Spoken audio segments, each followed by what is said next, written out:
Ooh. All right. Well, here we are, George. Here we are, We're Max. at here we are. We're at one of the big ones. The biggest one to date. Yeah, the biggest one to date. It's a little film called Avengers Endgame. Maybe some of you have heard of it, but it's a really nice indie film. A24 produced it. Yeah, you ever hear of Agbo? Yeah, it's a The really Russo small brothers did production this one. company. Yeah, yeah, yeah. I don't know if you've heard of Uh, the Russo brothers. Welcome to Collinwood is one of their early hmm. films. I didn't know that. Thanks, George. Really Yeah, appreciate that, I'm man. gonna steal your thunder here on the intro. Welcome to the rewatch. Yeah, like George said, we're in the rewatch. So, you know, I don't know. What do you want to talk about, George? Let's talk about Avengers There's Endgame. so Let's much to talk about tackle in Avengers this Endgame. film. Let's talk about Avengers Endgame. Wow, what a movie. I watched the entire MCU for the first time in the early months of 2019 for the sole purpose of seeing this movie opening night in the movie theater. And it did not disappoint. The crowd was electric. The movie's electric. I've seen this one a dozen times by now in, 3 years since April 25th, 2019. It's, I love this movie. You feel the weight of Infinity War, but you also get, a greatest hits collection of some of the MCU's best moments.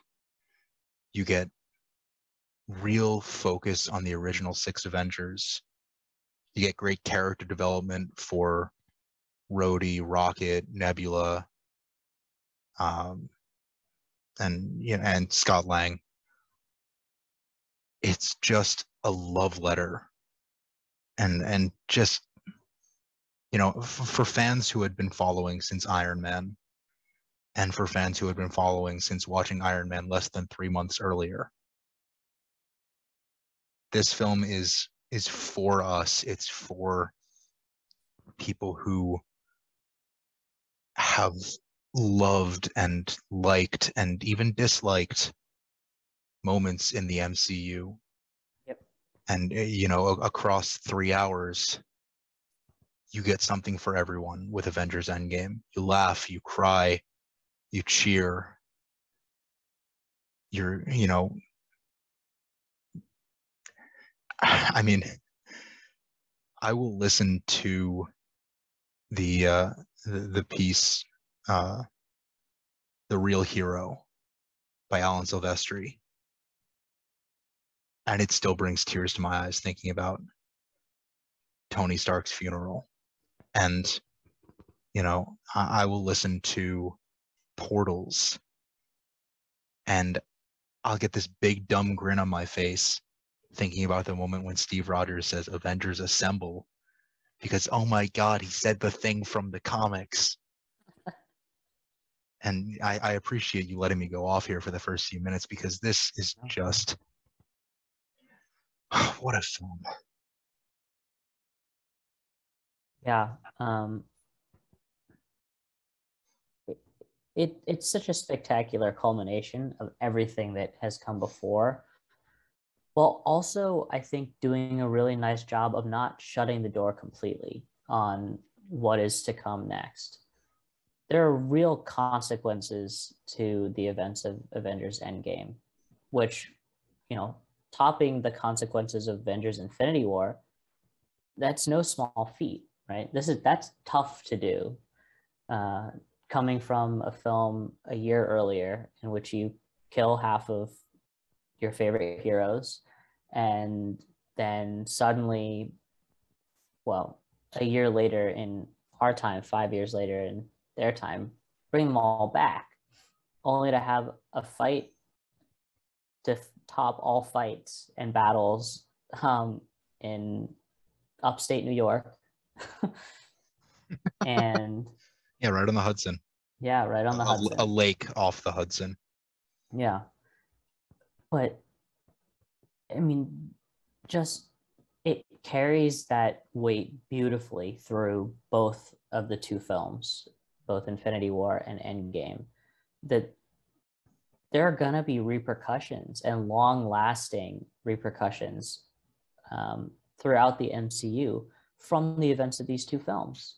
And we see it all throughout Phase 4 now, right? They set the stage beautifully for what was to come, while also giving a proper send-off to Tony Stark, to Steve Rogers, to, well, they're the big ones that Natasha really Romanoff. Yeah, Natasha, R.I.P. But talk about a moment that wasn't expected in the film. Yeah. I mean, there was speculation going in. Oh, Tony's going to die. Steve's going to die. There's going to be time travel. But then just the subversion of expectations where, oh my God, Clint and Nat are going to Vormir to get the Soul Stone. Are they going to work out some kind of deal with the Red Skull? You know, or how are they going to figure this out? Oh my God, one of them has to sacrifice themselves. They're fighting it out on top of the cliff. Oh, there goes Clint. Oh no. It's just that moment is just so powerful for what kind of life Natasha led and what kind of life Clint has led. And then you get the reactions from Thor and Steve and Bruce and Tony. And it's just, that's the stakes. You know, Tony Stark stealing the Infinity Stones from the Nano Gauntlet, or from the Iron Gauntlet to form the Nano Gauntlet on his hand. Snapping his fingers knowing he's giving up the life he made with Pepper and his daughter Morgan. Steve Rogers putting down the shield, passing it on to Sam Wilson, and going back in time to live a life with Peggy. There are real stakes in this movie. Outside of the context of we're going to try to save half the universe or the entire universe as Thanos from 2014 tries to wipe out all of existence. You're absolutely right in the repercussions that this film has for the future of the MCU, because now you're not going to have Natasha, you're not going to have Tony, you're not going to have Steve. You're not going to have the Infinity Stones. They're gone. Thor's with the Guardians of the Galaxy now. There's so much to unpack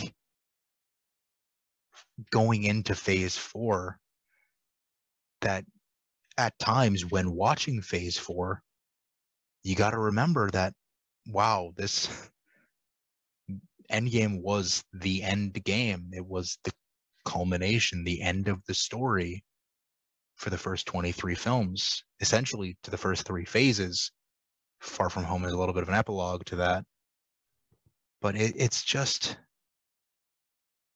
I mean, what more can I say? And I want to keep talking about this, but what more can I say than this is just such a powerful, profound, incredible story that manages to weave together all the moments from everything that came before, give some level of finality to these main stories.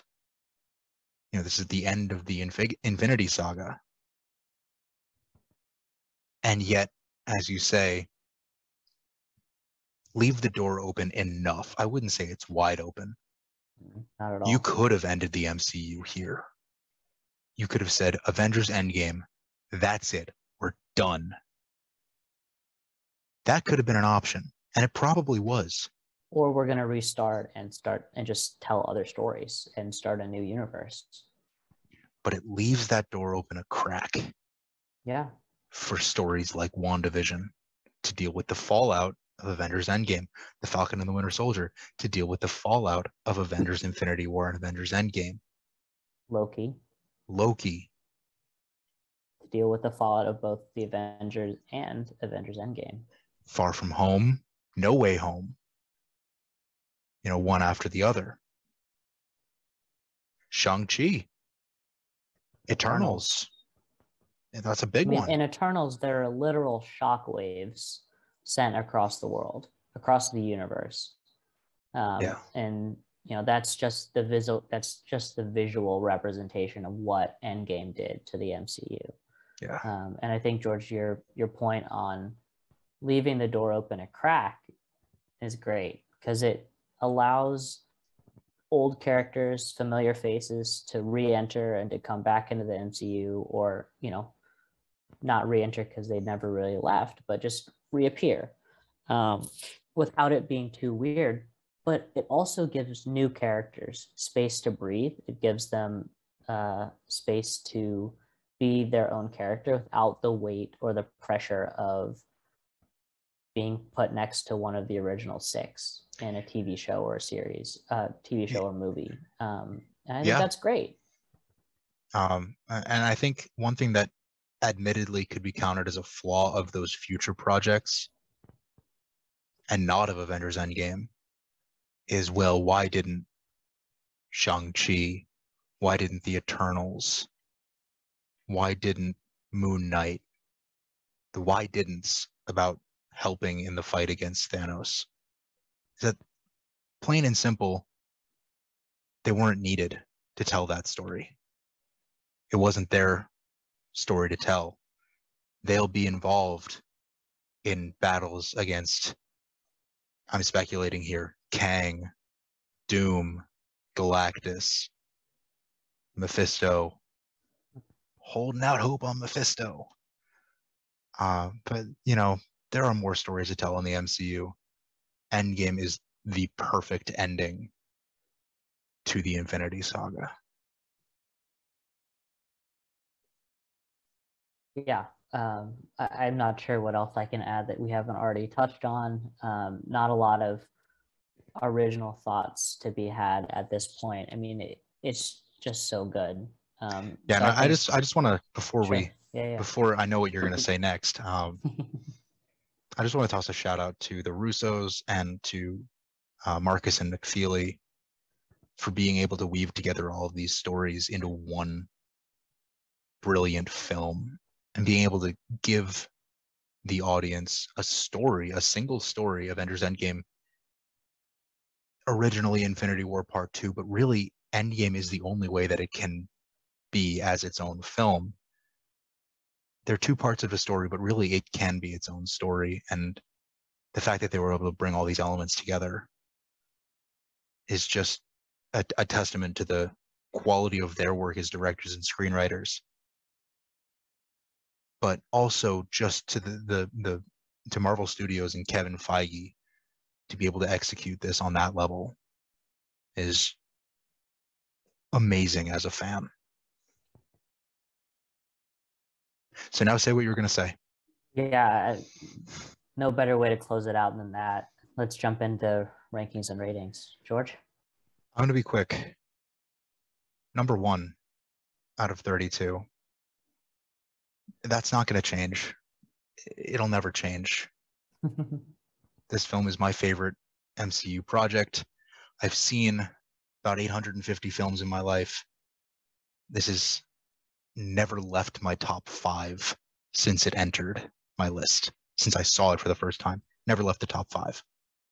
Films, not just MCU films. It's not going to change.